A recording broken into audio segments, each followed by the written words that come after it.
Welcome to my channel cultural hub.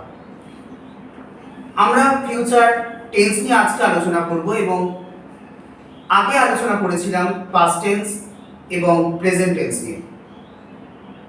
Future tense অর্থাৎ বাংলায় যাকে বলি আমরা ভবিষ্যৎকাল, যে কাজগুলো আমরা ভবিষ্যতে করব সেটাই হচ্ছে ভবিষ্যৎকাল। অর্থাৎ যে কাজগুলো ভবিষ্যতে করব বা করতে থাকবো বা দুটো কাজ একসঙ্গে চলতে থাকবে, এই বিভিন্ন বিষয়গুলোকে আমরা কিভাবে ফিউচার টেন্সের বিভিন্ন ক্যাটাগরিতে ভাগ করতে পারি, বিভিন্ন টাইপসে ভাগ করতে পারি, আজকের আলোচনার বিষয় হবে টোটালটাই। প্রথমে আমরা আসব ফিউচার টেন্সের টাইপসটা কি। যেমন ভাবে প্রেজেন্ট টেন্স এবং পাস্ট টেন্সকে আমরা চারটে ভাগে ভাগ করতে পারি, চার ধরনের হয় ক্রিয়ার প্রকৃতি অনুযায়ী, তেমনই এখানেও তাই ফিউচার টেন্সেরও চারটে ভাগ: future indefinite, future continuous, future perfect এবং ফিউচার পারফেক্ট কন্টিনিউয়াস। প্রথম আলোচনা করব ফিউচার ইনডেফিনিট টেন্স নিয়ে, যাকে আমরা সাধারণ ভবিষ্যৎকাল বলি। খুব সহজ।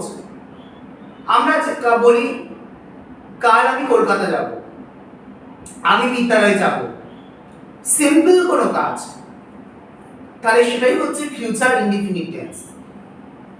যেখানে আলাদা করে দুটো বিষয় বা করতে থাকবো এরকম কিচ্ছু বলছি না, জাস্ট আমি বলছি আমি যাব, নর্মাল একটা স্টেটমেন্ট, বা আমি যাব না, আমি এটা করব না।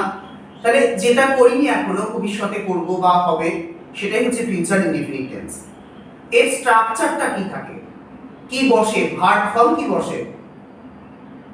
প্রেজেন্ট টেন্সে বসে যেখানে ইজ, অ্যাম, আর এগুলো বসে।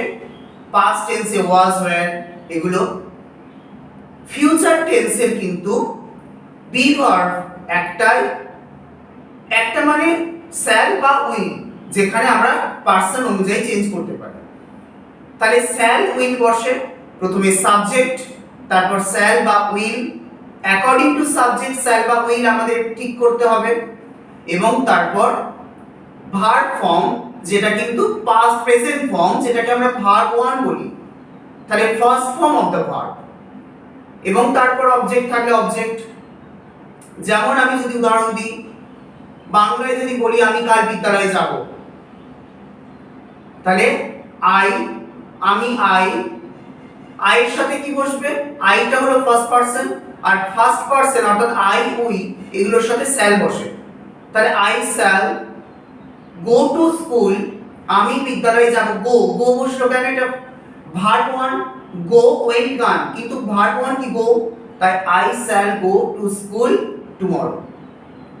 তাহলে এইভাবে আমরা চেঞ্জ করতে পারি। এবং এখানে দেখো আমি কিছু এক্সাম্পলও দিয়েছি, যেমন দের সাথে কিন্তু উই, তাহলে ফার্স্ট পারসন আই, উই, আইটা সিঙ্গুলার, উইটা প্লুরাল, তার সাথে shall, you first person, second person সেখানে সিঙ্গুলার প্লুরাল ইউ, সেখানে উইল, এবং third person singular he, she বা রাম, সাম যা কিছু নাম একজনকে বোঝালে সেটা হচ্ছে থার্ড পারসন সিঙ্গুলার, সেখানেও কিন্তু আমরা উইল বসাতে পারি, অথবা হ্যাঁ উইলই বসাই, এবং স্যালও বসাতে পারি থার্ড পারসন সিঙ্গুলারের ক্ষেত্রে, আর উইলটাও বসাতে পারি। আর এদিকে দের সাথে কিন্তু উইল, প্লুরাল ফর্ম, সেখানে উইল। অর্থাৎ এই ক্ষেত্রে আমরা পার্সন অনুযায়ী আমরা চেঞ্জ করতে পারি। আর একটা কথা বলি, এই যে অপোজিট ফর্মটা বিভাগটা বসাতে পারি কখন, যে আই শ্যাল কখনো আই উইল হতে পারে, কখন হতে পারে, যদি আমি কোনো কিছু জোর দিয়ে বোঝাই যেটা আমাকে করতেই হবে, আমি এটা করবই, তখন কিন্তু অপোজিট বি ফর্ম বসে, যেমন আই শ্যাল এর জায়গায় আই উইল, তাহলে অপোজিট বিভাগটা বসে যদি আমি কোনো কিছু জোর দিয়ে, কোনো কিছু স্ট্রেস দিয়ে কোনো কিছু বলি বা কোনো প্রমিস করা এগুলো বোঝায়, তখন কিন্তু অপোজিট বিভাগ আমরা বসাতে পারি।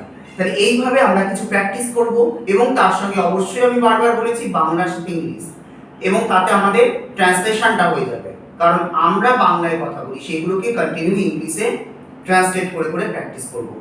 নেক্সট আমি আসবো ফিউচার কন্টিনিউয়াস টেন্সে। আমাদের আলোচনার বিষয় future continuous tense. Continuous tense continuous মানে আমরা যা আগেও দেখেছি প্রেজেন্ট কন্টিনিউয়াস বা পাস্ট কন্টিনিউয়াসে যে এটা কন্টিনিউ হচ্ছে কাজটা, কন্টিনিউ হচ্ছে যেটা কিছুক্ষণ ধরে চলবে বা চলেছে, কিন্তু এখানে চলবে, আমরা ভবিষ্যতে কাজটা করতে থাকবো একটা পার্টিকুলার টাইমে।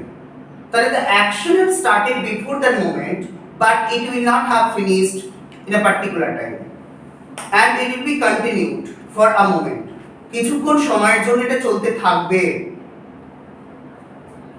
এর স্ট্রাকচার কি হয়?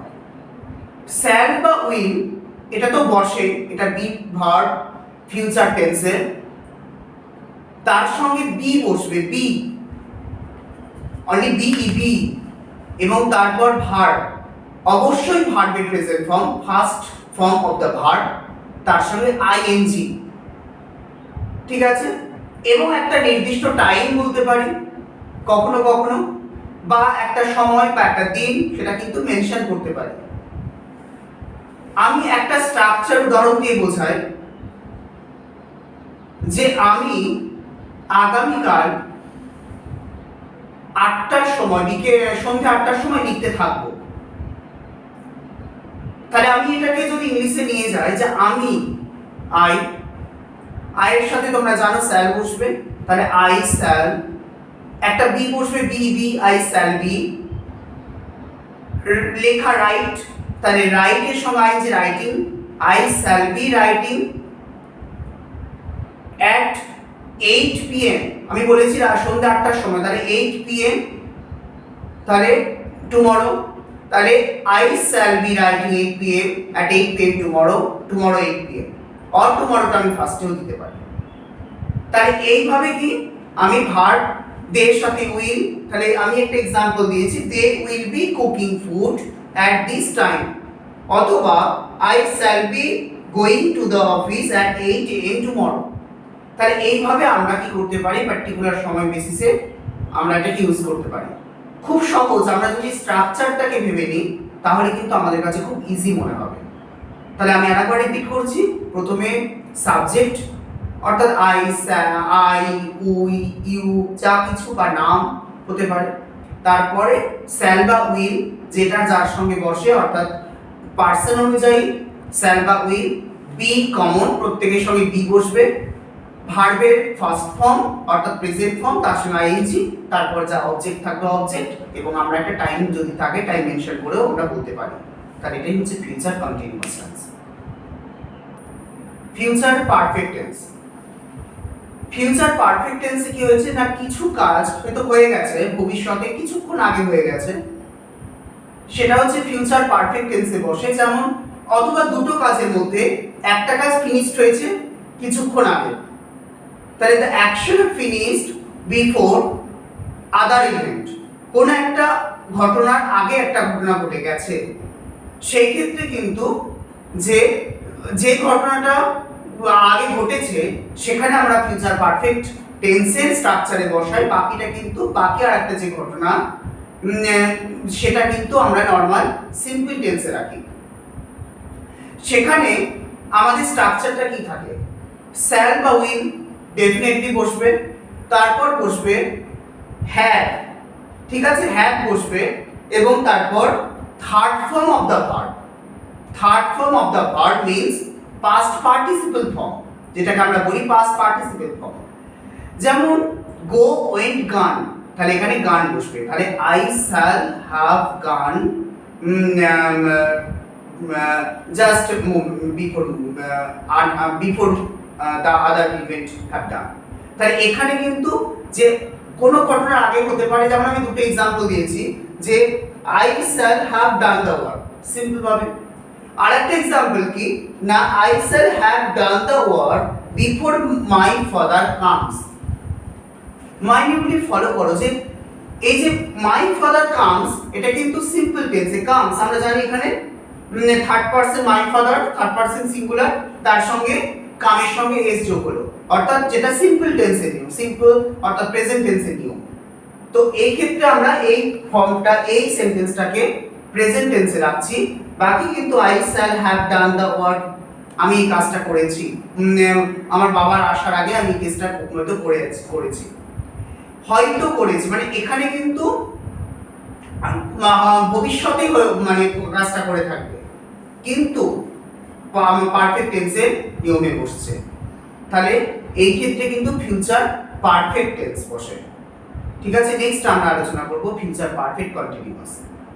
ফিউচার পারফেক্ট কন্টিনিউয়াস টেন্স অর্থাৎ এই ক্ষেত্রে কন্টিনিউয়াস টেন্স এবং পারফেক্ট টেন্স দুটোরই স্ট্রাকচার সম্মিলিতভাবে থাকবে। অর্থাৎ হয়তো সে দুটো ঘটনা ঘটবে, দুটো ঘটনার আগে একটা ঘটনা ঘটে গেছে, তাহলে তুমি আসার আগে আমি এটা করে থাকবো। তাহলে এই যে করে থাকবো সেটা কিন্তু কন্টিনিউয়াস টেন্সের নিয়মে বসছে। আবার এটা করে থাকবো অর্থাৎ কাজটা কিন্তু হয়ে গেছে হয়তো, তাই পারফেক্ট টেন্স। এর স্ট্রাকচারে কি থাকে?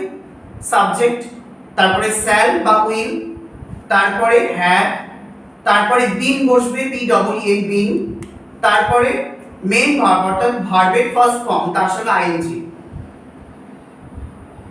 এবং একটা ঘটনা অর্থাৎ বিফোর দ্য ইনসিডেন্ট হ্যাপেন্স। তাহলে এই ক্ষেত্রে পরের সেন্টেন্সটা কিন্তু সিম্পল প্রেজেন্ট টেন্সে বসে। যেমন আমি যদি এক্সাম্পল দিই যে তুমি আসার আগে আমি কাজটা করে থাকবো, তাহলে I shall have been done doing, I shall have been doing the work before you come. তুমি আসার আগে। আমি এখানে এক্সাম্পলও দিয়েছি যে we shall have been waiting for you until you come back. যতক্ষণ পর্যন্ত না তুমি ফিরে আসছো আমরা তোমার জন্য অপেক্ষা করতে থাকবো। তাহলে করতে থাকবো, অপেক্ষা করতে থাকবো। তাহলে এই ঘটনাটা ঘটার ক্ষেত্রে এইরকম দুটো ঘটনার মধ্যে একটা ঘটনাকে আমরা প্রেজেন্ট টেন্সে রাখছি এবং একটা ফিউচারে এটা করতে থাকবো হয়তো, অর্থাৎ ফিউচার এটা চলতে থাকবে। এইরকম ক্ষেত্রে আমরা পারফেক্ট কন্টিনিউয়াস টেন্স ইউজ করি। তাহলে আজকে আমরা দেখলাম ফিউচার টেন্সের চারটে ভাগ এবং কোন কোন ক্ষেত্রে আমরা এটা ব্যবহার করি, এবং আমরা এইভাবে বিভিন্ন সেন্টেন্সকে নিয়ে, আমি আবারও বললাম যে বিভিন্ন বাংলার বাক্যগুলোকে নিয়ে আমরা ট্রান্সলেট করতে থাকবো, প্র্যাকটিস করতে থাকবো রেগুলার বেসিসে। অর্থাৎ তিনটে tense complete, present tense, past tense এবং ফিউচার টেন্স, এই তিনটে টেন্সেরই আমরা সেন্টেন্সে অ্যাপ্লাই করে এগুলো রেগুলার প্র্যাকটিস করব, এবং এরপর আমরা গ্রামাটিক্যাল পোর্শনে অন্য একটা বিষয় নিয়ে আলোচনা করব। Thank you.